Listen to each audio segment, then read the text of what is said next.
This is the Haulin Assets podcast where we show you how to start and run your own trucking company. Ever wanted to go out on your own? Follow Chris as he goes through the highs and lows of running on his own authority.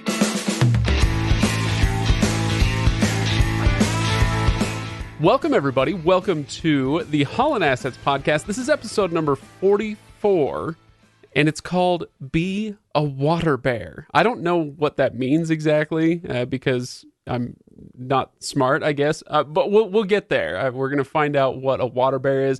I am Craig. Chris joining me remotely. How you doing, Chris? I'm doing well. We're social distancing. That's right. We're actually in the same county, which is increasingly rare these days, but we're still recording remotely because we're trying to be responsible citizens of, whatever, the world. Craig just doesn't want me spitting on his microphones anymore. That's true. I mean, even in the best of times, I don't want you spitting on my microphones. That is accurate. Okay, so Chris, before we go on with the water bear stuff, I do want to remind people, go to HaulinAssetsLLC.com for full show notes and to leave comments and to get replies from Chris. And also, similarly, you can go find us on Facebook. Just search Haulin Assets, Haulin, Haulin Assets, and find us there. We'd love to hear from you. Any questions, comments, anything you want us to address on the show, we're happy to take your comments in those places. All right, Chris, what's a water bear? I'm glad you asked, Craig. A water bear is, the scientific name for it is tardigrades, and they are really interesting creatures. They're considered to be the most adaptable animal on the planet by many people. They can live in the depths of the ocean. They can live in temperatures that are close to absolute zero. I read one thing that said they can actually live in space. Then they can also live in temperatures as high as 300 degrees Fahrenheit. Supposedly in volcanoes. They can live without food and water, and they can withstand 1,000 times more radiation than most animals. So the whole reason is, behind this podcast episode, Be a Water Bear, is because in these economic times with everything that's going on right now with the coronavirus and even other times when the economy is hit by something else, this always happens every several years. There's a downturn in the economy. We as small business owners, as owner-operators, need to be able to adapt just like the water bear. And those who are able to adapt and adapt the best are going to survive and in the long run are going to thrive. All right, so adaptability is, obviously going to be a key. It kind of goes into, and maybe we'll get into this later in the episode, it kind of reminds me of what you've talked about as far as being prepared and having savings and all of that stuff, that the preparation is going to lend to the ability to adapt in the ways that are needed in a time like this, right? Yeah, absolutely. Yep. It's that ounce of prevention's worth a pound of cure, and that certainly holds true when the economy takes a dump. Is that inappropriate? Should I not have said that? I think my brain, as it was processing what you were saying, I was expecting you to say dive as the economy takes a dive. And so I think it was just the unexpected nature of that kind of got me a little bit. I guess you got me on a day when I'm going to be a little uncouth. I'm looking forward to it, frankly. Chris, I do want to note something before we get into how to be adaptable and how to get yourself to that point. This is coming up on, or it's around the 1-year anniversary since you started Haulin Assets. Is that right? Yeah, actually tomorrow. So this episode will launch tomorrow. Will be the 1-year anniversary that Haulin Assets went live. Wow, yeah, it's kind of exciting. It's crazy. It's been a year. It's gone by fast. That was episode 1. What was that? Was it episode 1 of the show, or do you mean that the company hit the road? No, the company. That's when Haulin Assets took it, authority got activated. And I think we hauled the first load right around that first day. It was within a couple days. So, it's one whole year. Man. Time has flown. Yeah, no kidding. So how are you feeling about things these days? 1 year in, do you feel enlightened about what happens out there on the road? Yeah, for sure. It's been a good year. I've learned a ton. It's been an eye-opening experience. I've enjoyed it. I've been in the trucking industry for 15 years, and until the last year, I'd never driven a truck before. And you think you know what it's like, life on the road, because you hear so much about it, and you to an extent kind of live it vicariously through other people, but you really don't until you actually have done it and lived it and experienced it.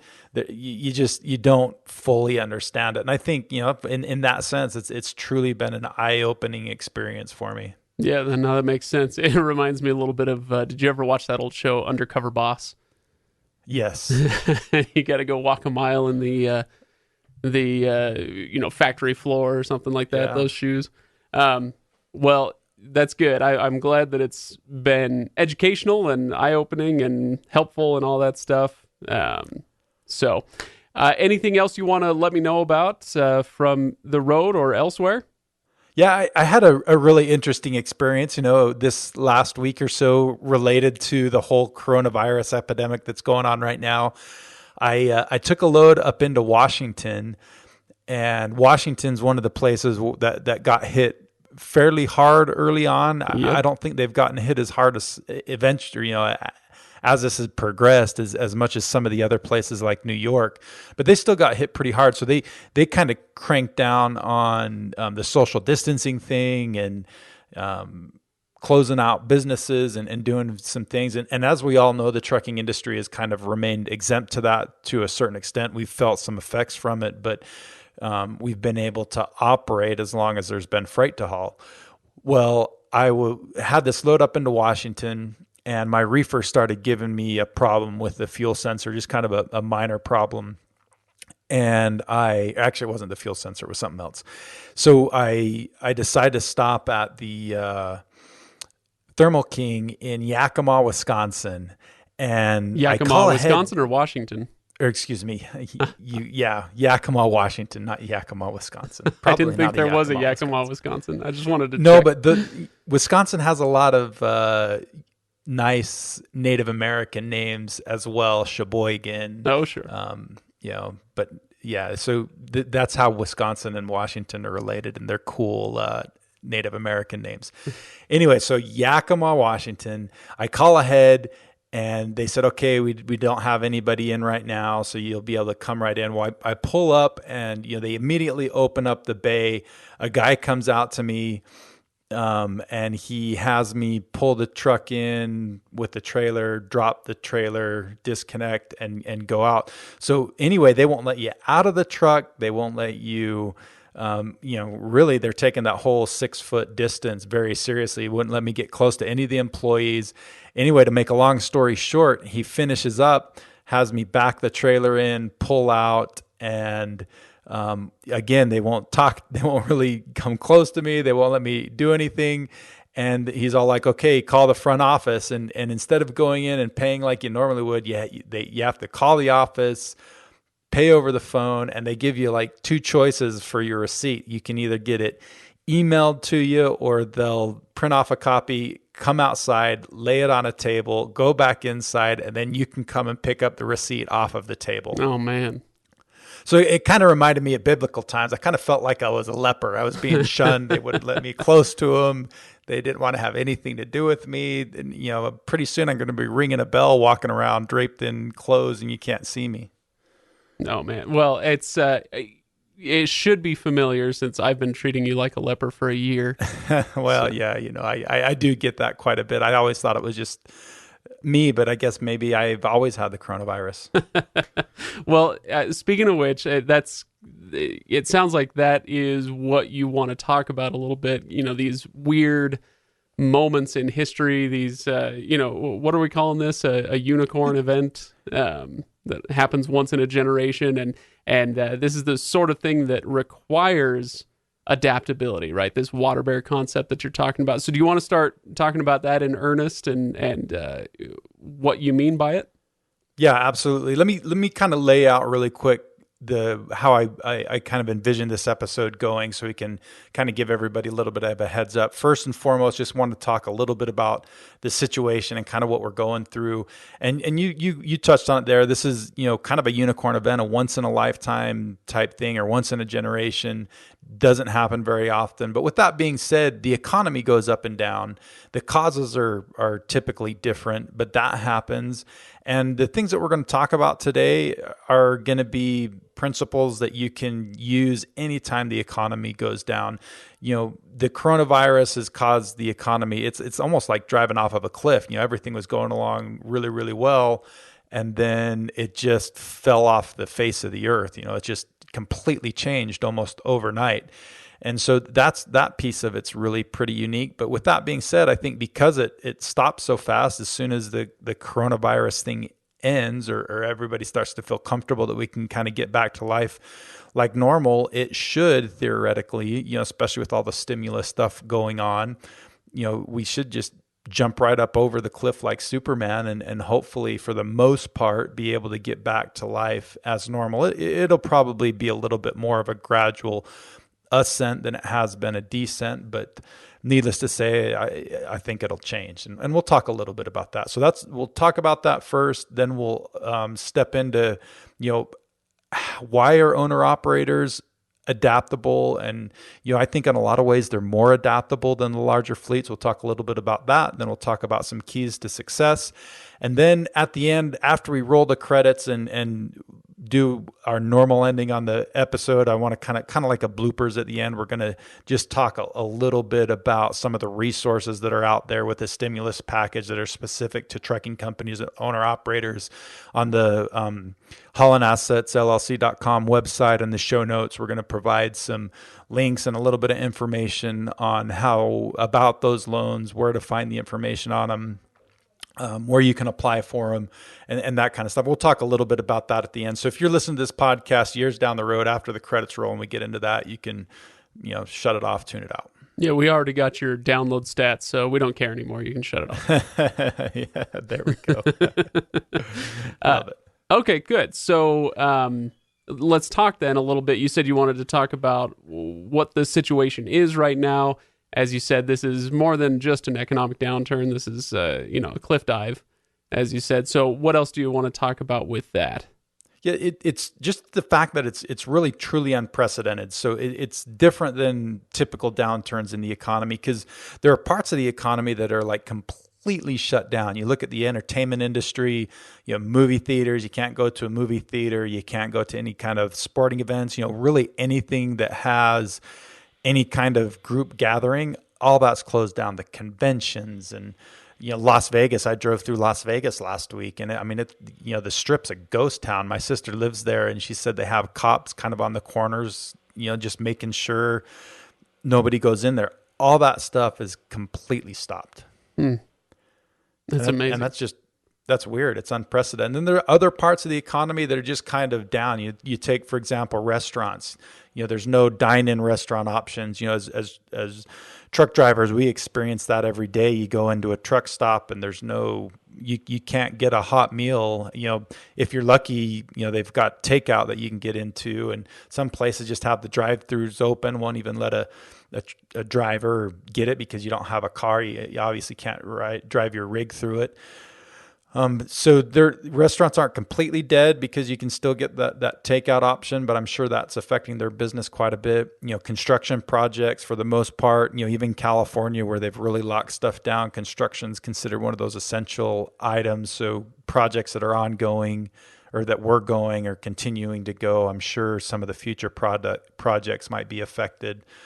Then other parts of the economy are actually up. Healthcare companies, companies that make toilet paper, they're doing pretty well right now, apparently, because that's what everybody wants to buy.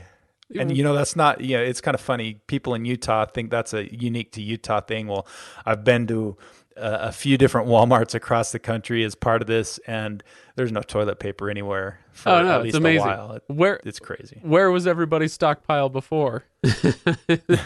Why did you wait till now? Anyway, sorry. I don't know. Yeah, it's kind of funny. So those toilet paper companies, the hand sanitizer companies, healthcare. There's a lot of businesses. I know I've got some buddies that do stuff in the healthcare and medical devices and equipment. Those guys are rocking right now, and it's kind of crazy. Grocery stores, for a while we're hopping and popping. That seems to kind of at this point leveled off a little bit, but that's just one of the things that makes this bump in the economy so unique is you've got those businesses that are completely on hold. You've got other parts that are affected but not completely out of business. Then you've got some that have kind of skyrocketed and gone through the roof. So it's really, really crazy. So what does that mean for the trucking industry then? How do you feel like it's going there? It's weird because there's segments of the trucking industry, again, that have been affected more than others. You take auto haulers right now. Auto haulers are really struggling for several different reasons. One, there's not as many people buying vehicles right now. But two, an auto hauler, their truck is set up to haul cars, and it's not like you can just unhook from your auto hauler trailer and go hook onto another truck. They're unique in that way, or another trailer. So, those guys seem to be hit pretty hard. Flatbed guys seem to be hit pretty hard. But for the most part, for the beginning piece of this, reefers and especially reefers, but even dry vans weren't affected quite as bad. But I think that's maybe changing a little bit.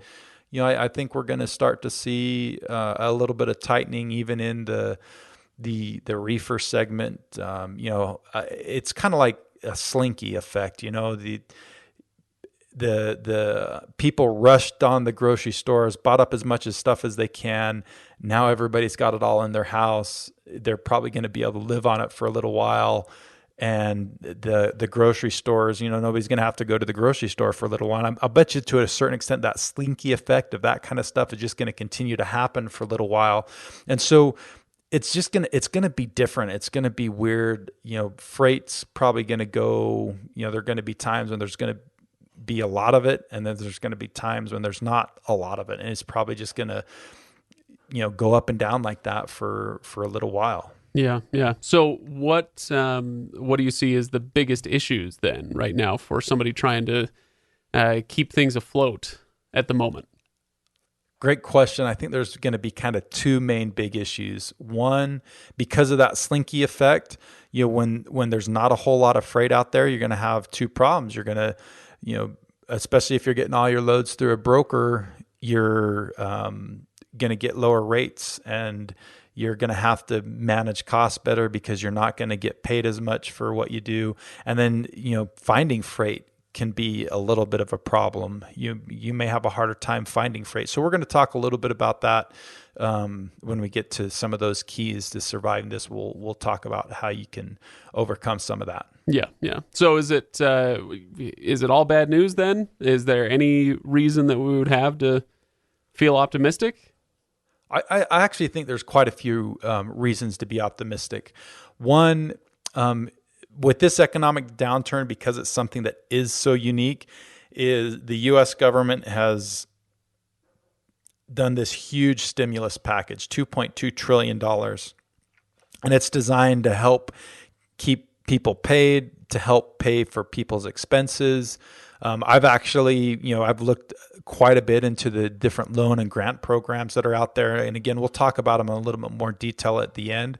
But those things should all, in the next several weeks, we're going to start seeing some of the money from those packages start to flood the economy and hopefully help things out. And most people, even those people that are out of work that are going to be able to get some of those checks, whose employers may not be able to keep them full time, they'll be able to keep them more because of the stimulus packages that are designed to help keep people paid. So they'll still be able to earn some of that money. So especially when things open back up, people will have money to spend. Hopefully. Yeah, hopefully that works out. Yeah.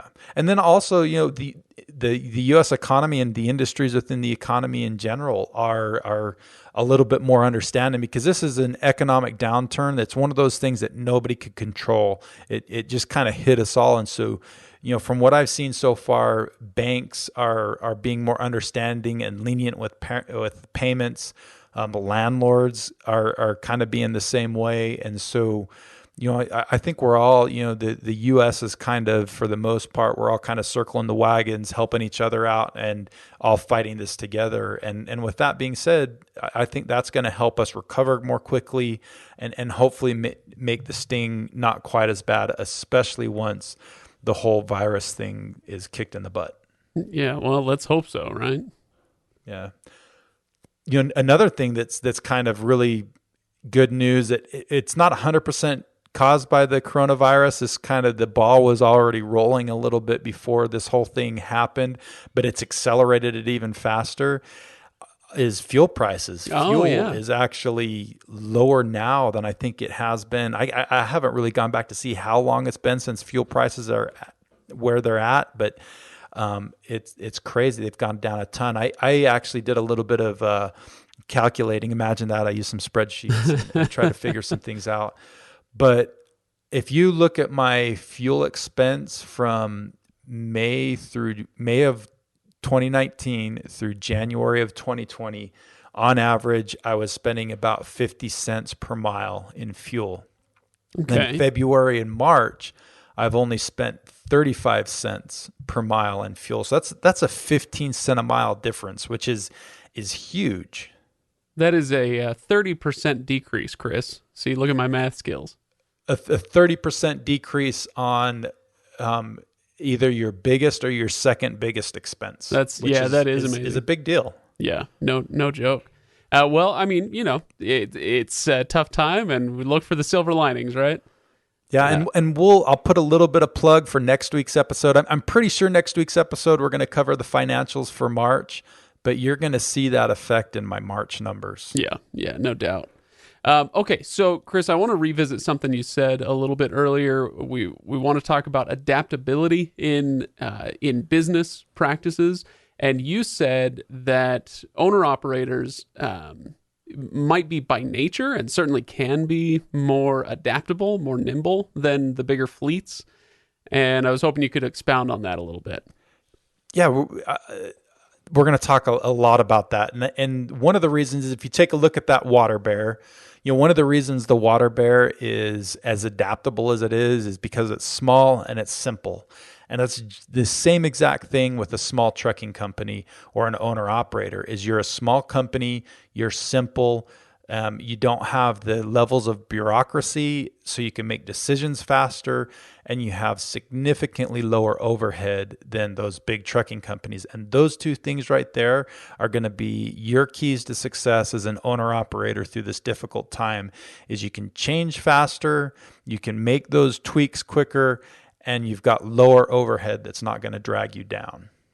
Okay, so the two things being, you can make decisions faster and you don't have overhead.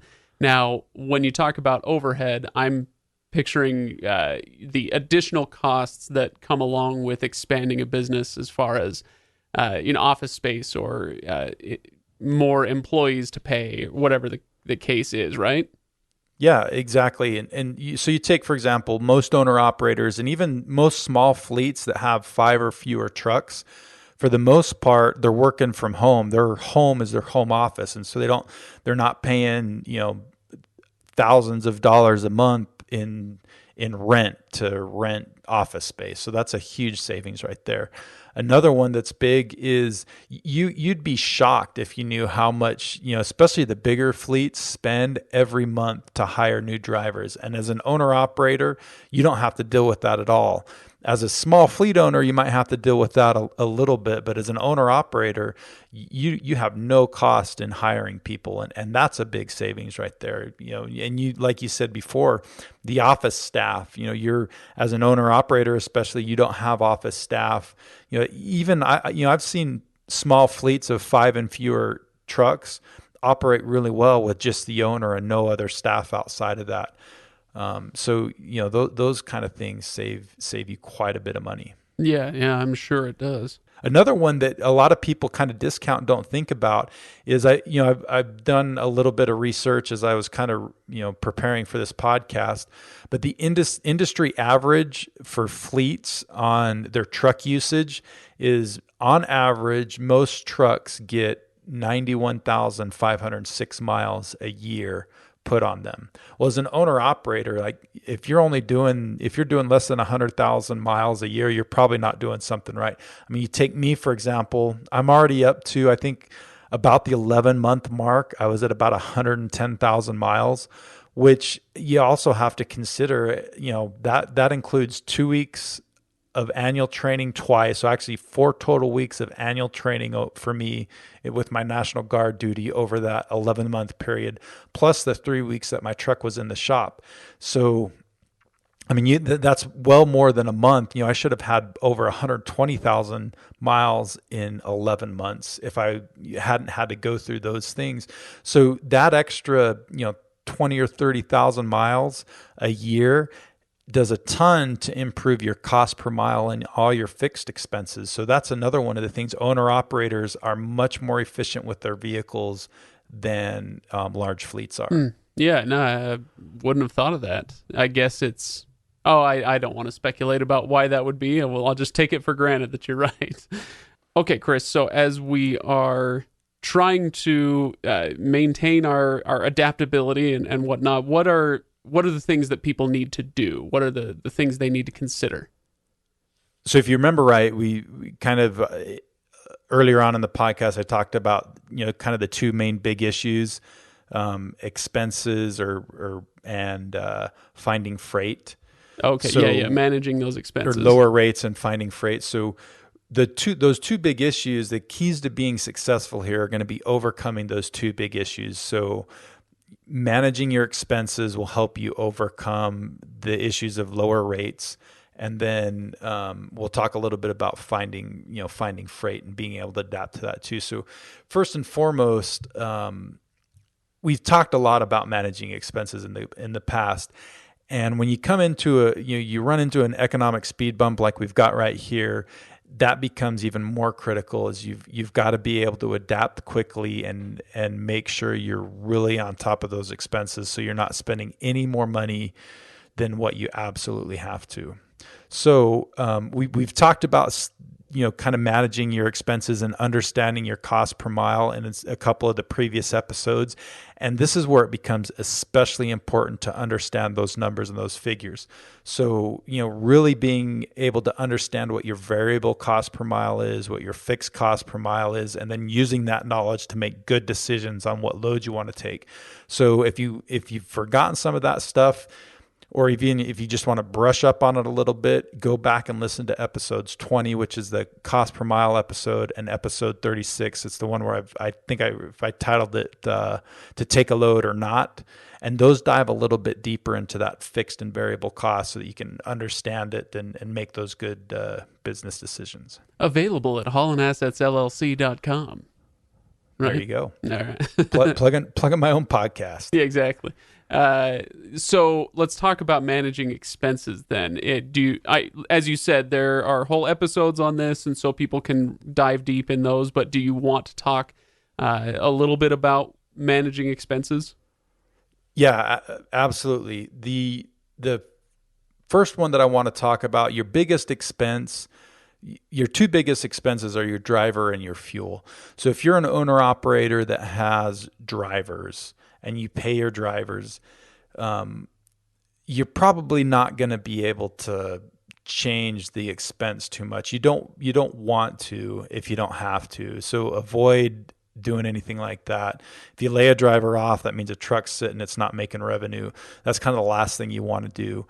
But there are options for those guys with some of the stimulus package stuff. So at the end, we'll talk a little bit more about that. That's how you're really going to manage that driver expense, is more through those stimulus package items that you've got. So let's dive into fuel first. So the good news right now with fuel is less expensive than it has been in a really long time, which is good. but there's some things that you can do to even further maximize that and lower your fuel costs. And one of the biggest things we can do right now, as most people know, because of the coronavirus, the hours of service regulations have been loosened up if you're hauling any kind of good or product that has to do with, restocking medical supplies, food. There's a whole big long list of them. You can search it on the FMCSA. You can find it. It's easy to find what those exemptions are. But if you have one of those exemptions, that gives you the ability to drive more than you would on a typical run. So, and I've done this, and one of the benefits with that is you can drive a little bit slower, and every 5 miles an hour that you slow your vehicle down, especially when you're hauling a really heavy load, makes a big difference on your miles per gallon. So because you can drive a little bit longer, I would recommend driving a little bit slower and save a little bit on that fuel, improve your miles per gallon. That'll help quite a bit. Makes a lot of sense to me. Another thing is, I can't believe how many people do this, idle their trucks. Just don't idle your truck. You're looking at least $1 an hour when you idle your truck. Probably in most situations, quite a bit more than that. So just don't do it. I mean, if you just idle even 2 hours a day, you're talking at least $50 a month, wasted fuel. It's like burning money. Just don't do it. All right. Well, when you say $1 an hour, it doesn't sound too bad, but I guess when you extrapolate out to the $50 a month, it's like, yeah, okay, I'd rather have that $50.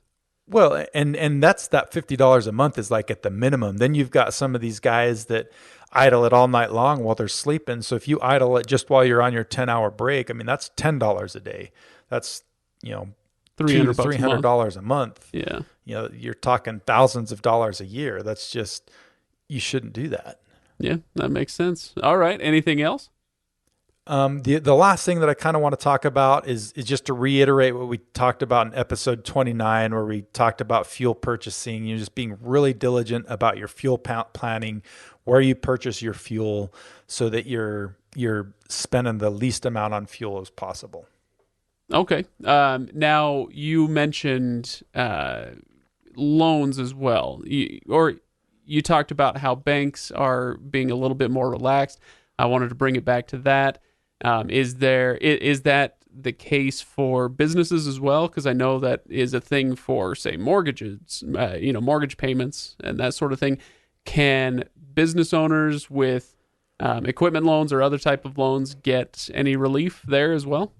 Yeah, and this is going to be based, each lender is going to be a little bit different how they handle these situations, but most lenders are being pretty good about it. Like if you want to say, hey, I need to defer my loan payment for a month or two, oftentimes what they'll do is they're not forgiving that loan payment. They're not just saying, hey, you can skip it. They basically will just tack it on to the end of the loan. So you're going to, if you don't pay this month, that means you're going to pay one extra month at the end of it, so that in this time when you've got a bit of a cash crunch, you've got a way to get around it. You can lower that expense a little bit, or at least that outflow of cash can be reduced, kind of alleviate some of that pressure. The last thing a bank wants to do is repossess your vehicle. So especially in this kind of situation where it's really no fault of your own, you've kind of run into economic hard times like everybody has, oftentimes the banks are going to work with you. It's just a matter of asking them, giving them a reason why, what your plan is. And as long as they feel comfortable that, this is a temporary thing for you, they're probably going to give you very little grief about it and help you out. Yeah, well, that'd be nice, I suppose, if it works out that way. Yeah, absolutely. Another thing that I think is a really good way that you can save a little bit of money is on repairs and maintenance. And these are kind of common sense things for the most part, things that you should be doing all the time. Costs with repairs and maintenance are hard to control if you're not doing like your pre-trip inspection and you're not paying attention to what's going on with your truck. Because a lot of the time, some of the breakdowns and the things that happen are things that you can see and you can be aware of. And if you just wait too long for that to happen, it breaks down on the road, it's probably going to cost you twice as much as it would if you would have taken care of it earlier at home. So it's a good time to just stay on top of those repairs. Even though it hurts to make that repair now, you're going to spend less when you're at home with your home shop that you're comfortable with and than it is if you're out on the road, especially if you have to do a roadside, or something like that. Those get expensive really fast. No, I'm sure. Well, I'm hearing shades of your story with the best hooker in Ogallala, right? Yeah, don't get towed. That's even worse. Yeah, that's bad. So you take, for example, I just recently had this happen to me. I had my reefer unit had this intermittent problem where the fuel gauge, the digital fuel gauge that ties into the CPU, the processing unit on the reefer, wasn't reading the fuel output. And so I'd get a warning sign, an alarm on the reefer that this was happening. And it'd work fine for a little while, then it'd show back up. It'd work fine for a little while, it'd show back up. So I actually, through my network of friends that I know, had a guy reach out to me a month or so ago, say, hey, my son-in-law he's been a diesel mechanic for a really long time. He's worked on trucks and shops, and he's starting his own, roadside service. And it's not really necessarily just roadside service, but a mobile mechanic where he'll come out and work on your truck. Well, his rates are a lot cheaper than your typical shop. So I said, okay, great, I'll have him come out. And so I called him, and he came out and looked at the reefer and an air leak that I had, and fixed an air leak, and was able to find the issue with the reefer, which was a corroded wire, and fixed that really quick for it was just under a couple $100. And anytime I go into like the dealer with Thermo King, I mean, we're talking hundreds. Most of the time it's close to 1,000. So I know I saved myself a lot of money by taking care of that problem early on. Because if it would have happened later on down the road and just, full on broke, and I had to the point where I had to go to Thermo King or another reefer dealer, it would have cost probably double or triple that. Yeah. Well, it's what's the name of this company? Do we want to give them a shout out? Yeah, sure. It was Bobby with MCK Diesel Repair, just based in Salt Lake. If anybody wants his contact info, just shoot me a message on Facebook, and I'm happy to share that contact info with you. He did a great job. Very nice. Okay. Anything else on this subject that we want to go through? Another place that you can talk to for relief a lot of times is your insurance companies. Kind of like a bank, they understand the situation that we're all in right now, and they may have some programs too to kind of help you through this challenging time. Okay. So contact your insurance company, your bank, make sure you got someplace reliable to go for preemptive repairs, right? Good. Well, what else, as far as managing expenses, do you want to talk about? There's one thing, and this that I kind of want to use this platform to talk a little bit about. It's not one of those things that is going to help you save money today, but it'll help you in the future. It'll help you in the long run. It's fresh on my mind because I just experienced a benefit from this, and it's your credit score. Especially as an owner-operator, small fleet guy, your credit score is actually hugely important because it can save you a ton of money on your expenses. And where I just had it help me out is with my insurance. I just went through my insurance renewal process. We'll do an episode in the near future about that.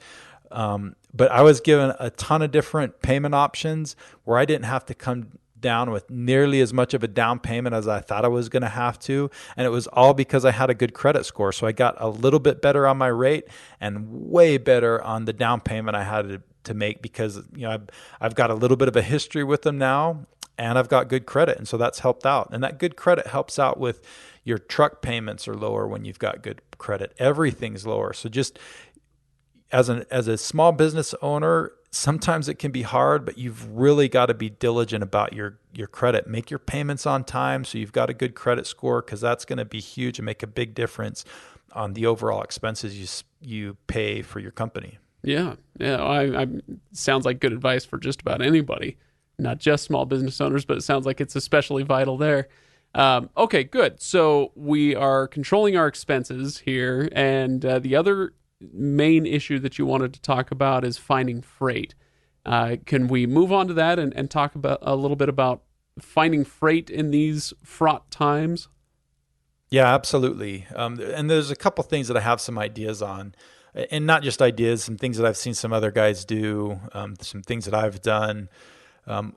So first and foremost, this is one of those areas where it's a little bit harder, it's a little bit less in your control, but there's things that you can do to kind of minimize the impact and get out of this in as good a shape as you possibly can. So you take, for example, we talked a little bit about that flatbeds right now are struggling a little bit more than most other sectors in the industry. So you may have to pivot if you're a flatbed hauler and lease a trailer or rent a trailer, like a reefer or dry van, or maybe somebody that's got one sitting around that they'd loan you for a little while, for a small fee. Another thing that you can do is just power unit only. If you've got your truck can hook up to anything, and there's power unit only loads out there. They're usually not the best, but it may be one of those things that can help you get by kind of in the short term. Okay. All right. What else can people do? This is where you're going to have to, probably work harder than you have in the past, and to be able to adapt to this.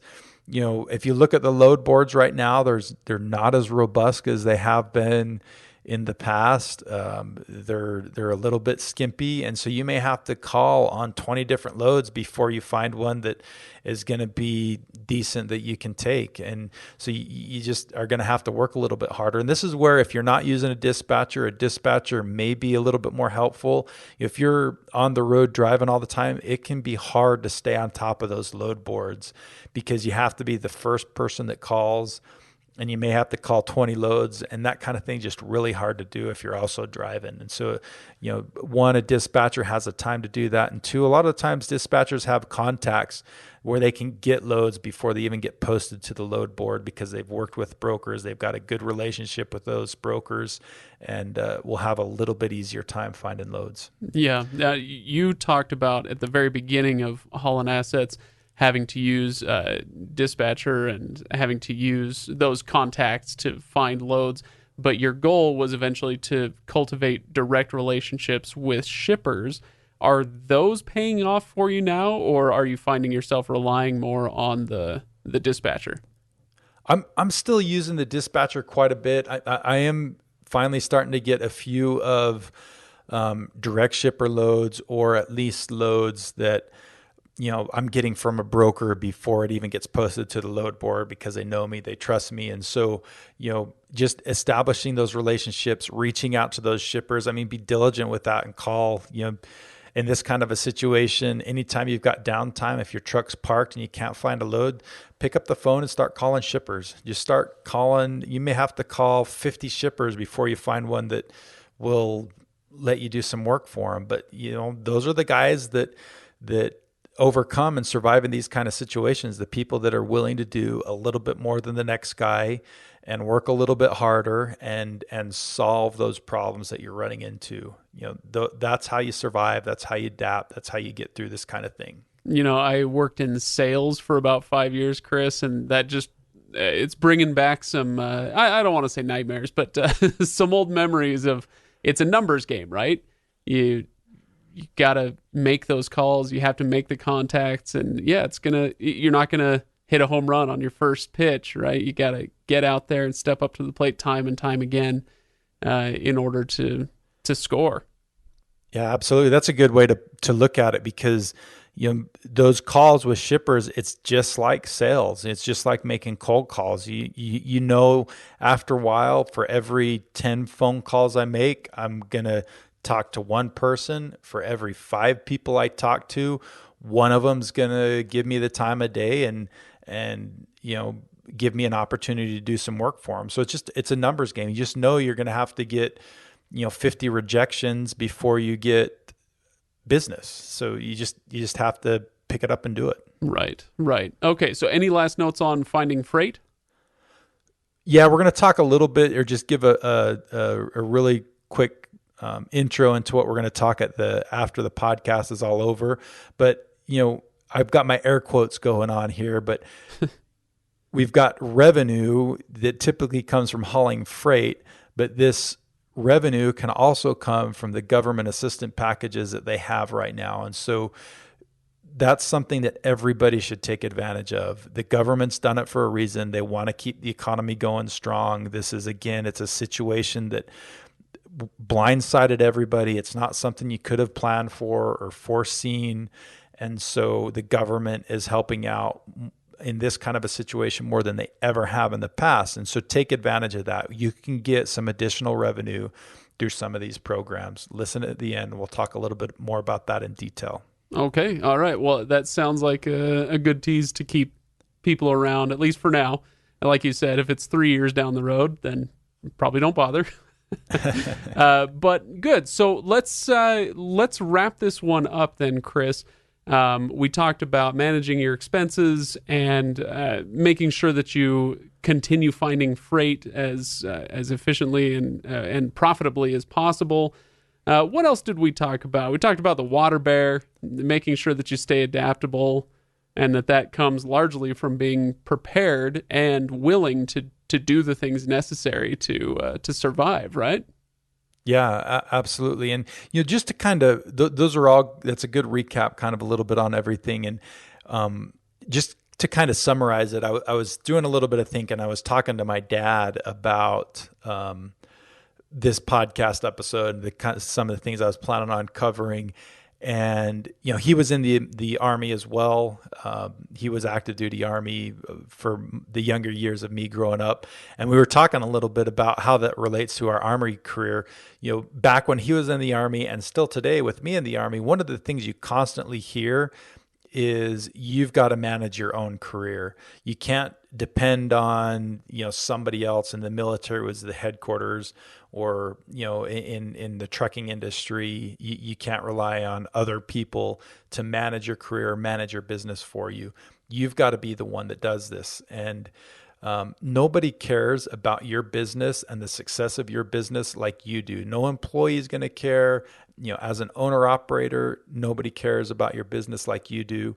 And so you've got to be the one that really takes the bull by the horns to survive this coronavirus, COVID-19 thing.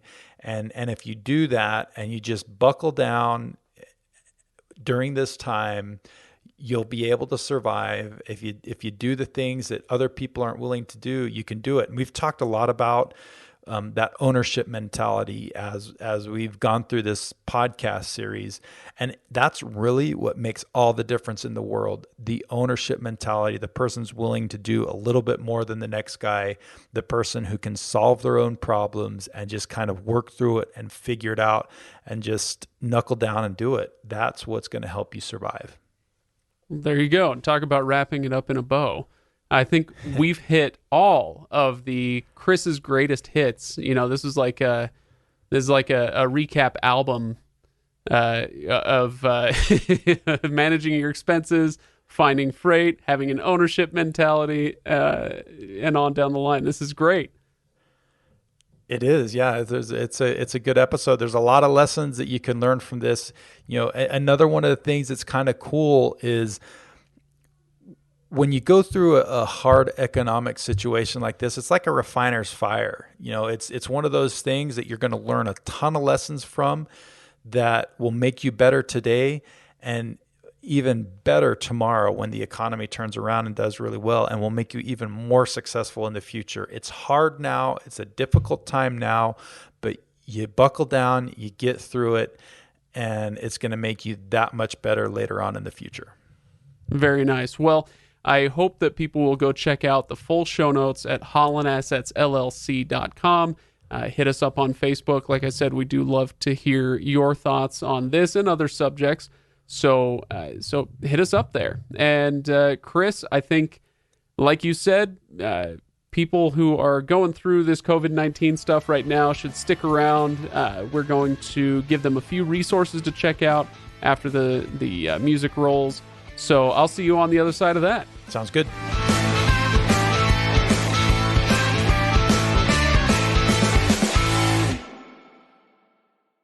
All right, Chris, let's talk about the CARES Act, because every act has to have a great name, right?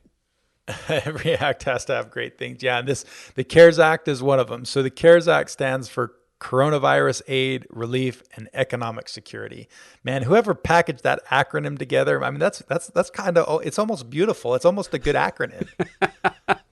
This is it's almost as good as what, like the Patriot Act or something like that. Yeah, whatever government employee up with that should get a little bit of a Christmas bonus this year.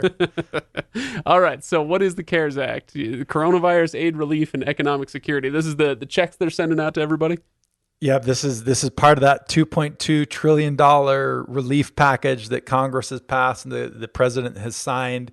There's a whole bunch of things that come along with it, but there's two that I mainly want to focus on that are the most applicable to owner-operators and small business owners. One I want to emphasize is even if you're a small owner-operator, you're a one-man show, you're big enough to qualify for one or both of these programs. And so don't be afraid to use them. Use them. And there's a lot of resources on the Small Business Administration website, sba.gov. We're going to have links to a couple of the things that we talk about in the show notes. Feel free to go to the show notes at haulinassetsllc.com, episode 44. It'll be right there. You can just click on the links and it'll take you to where you need to go. But the two that I want to talk about the most are the Paycheck Protection Program loans. Say that 5 times fast. So first, that one is the one that's really geared mostly towards companies that have payroll. And depending on how you pay yourself, even if you're an owner operator, you may be able to qualify for that one. I've heard kind of both ways with it, so I'm not 100% sure on it. You may want to, contact the SBA.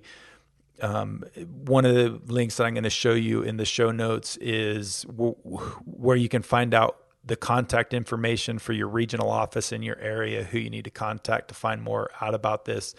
But that one's mainly geared towards being able to pay people while this downturn's going on. So for anybody, if you've got payroll, if you've got multiple drivers, you should be able to qualify this one. And you can get, I think it's up to, if I remember right, 2.5 times your normal payroll, monthly payroll, I think. And so that can add up to quite a bit of money. And that's designed to help keep your people paid while we're going through this. And a certain percentage of it, if not all of it, can potentially be forgivable. So you'd never even have to pay it back. Wow. No, that would be something, certainly.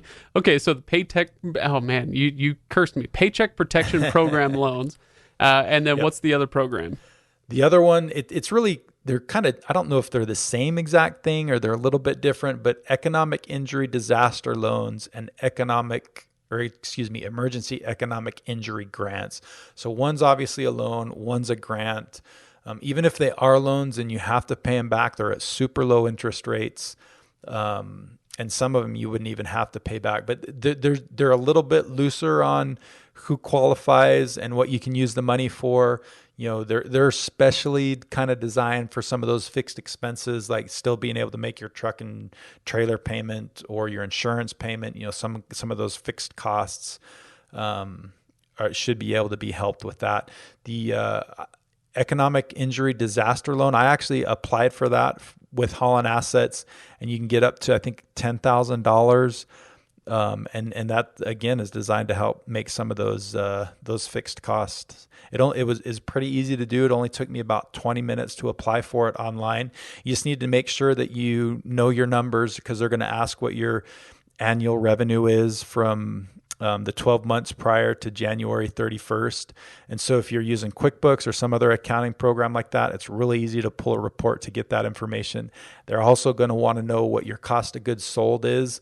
And that's a term we've talked a little bit about. It's not quite as applicable to the trucking industry as it is to other industries, but basically what you'd use in our situation are those variable costs. So your variable costs are pretty similar to what cost of goods sold would be in other industries. All right, very good. So that'll give people a few options, and like you said, links in the show notes. So Go check those out if you need to find those resources. Anything else, Chris, that you want to touch on before we run? Yeah, just one other really quick other resource that can help you out with that too is just your local bank. Most local banks have some kind of SBA lending program, so they're usually pretty versed in those loan programs and can help you out through some of those things too if you're not getting anywhere with the SBA. Very good. Well, Chris, if that's it as far as the resources that we want to give people, I just want to give a quick shout out before we go to you and all our listeners and anybody else who's out on the road. We talk a lot about healthcare workers and grocery store workers and all that stuff, but the truckers out there are doing awesome work keeping the supply chains going. And I know it's difficult if you're an owner operator to navigate all this stuff, but it is much appreciated keeping things running the way that you all do. Very well said. All right. Cheers, Chris. I'll see you next week then. All right. Sounds good. Thanks, Craig.